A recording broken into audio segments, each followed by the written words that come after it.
မင်္ဂလာနေ့တစ်ပါရှင်မနေ့ကလေးမှာဗာများသုံးဆောင်ပြီးကြပြီလေရှင်ကျမကတော့ဒီနေ့တုတ်လေးတောင်တုတ်လေးပါရှင်တောင်တုတ်လေးရကြတော့လေ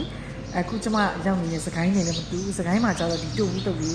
ကြာညို့တွေထည့်တယ်ပဲချမ်းကလပဲချမ်းစီတွေထည့်တုတ်တယ်ပေါ့နော်တောင်တုတ်လေးကအဲ့လိုမဟုတ်ဘူးစီငဲတယ်ဒါပေမဲ့စက်တုတ်ကြီးစီချက်လေးအနက်မွေးလေးတော့ထည့်တယ်စက်တုတ်ကြီးကိုညက်နေအောင်ထောင်းထားတဲ့အစီလေးတွေထည့်တယ်မကြီးမဲ့ရေးနဲ့ညီမတို့ရတာငံပြရင်းနဲ့ပေါ့နော်နနမီလေးပါလေးထည့်ပြီးတော့အနက်လေးကတုတ်နေကိုအနက်လေးကတော့မှုေးထွက်လာတာမှုေးချမ်းပြီးတော့စီလဲနေတယ်အနက်လေးကမှုေးပြီးချင်းကန်ဆက်လေးပေါ့နော်အရင်စားလို့ကောင်းတယ်ကျမကတော့အဆက်နည်းနည်းလေးလျှော့ထားတယ်ဒါပေမဲ့အနက်လေးရရင်မနေနိုင်ဘူးစားကြလား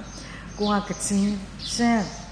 အကုန်နေခဲ့တယ်လေနော်အဲကြတော့ဒါပေမဲ့အဲ့ထဲမှာကျမကဒီတောင်တုတ်ဒီလူကိုကြိုက်ဆုံးမှာတောင်ကိုလွမ်းတဲ့အမှတ်တရပေါ့ရှင်စားကြပါဦးရှင်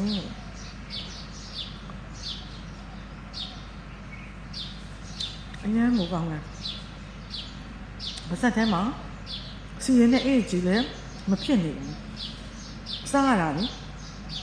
တက်ပြီးတော့ရှော့နေပဲအဆက်နဲ့တောင်းမထည့်ထားဘူးဆိုတော့လေ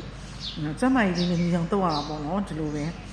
တကယ်အနက်လေးအောင်ဆွဲဆောင်ပြီးတော့မကြီးသီးမှက်လေးနဲ့မကြီးသီးမှက်လေးထည့်လိုက်တော့ကောင်းတော့မကျမကြီးတို့လည်းကောင်းတာပေါ့နော်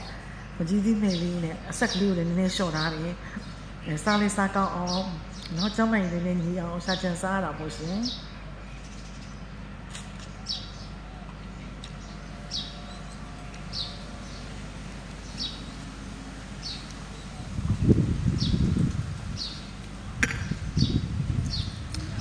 ကဲဒီနေ့တနေ့ကိုတော့ကျမတို့စကြတော့မင်းဒီနေ့တနေ့မှာကျမတို့သူတော်အဖြစ်တွေကိုတက်ဆန်းပြီးမကြည့်မိအောင်ကိုယ့်အဖြစ်တွေကိုပဲကိုမြင်အောင်ကျမတို့အထူးစူးစမ်းပြီးတော့နေသွားကြမယ်နော်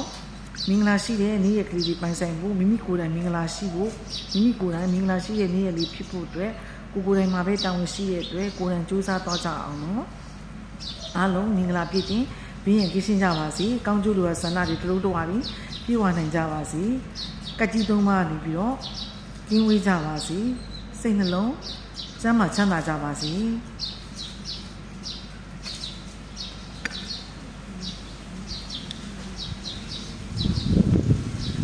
ပို့တဲ့မြတ်တောင်လည်းရကြပါစေနော်အားလုံးရဲ့မြတ်တောင်လည်းခံယူပါတယ်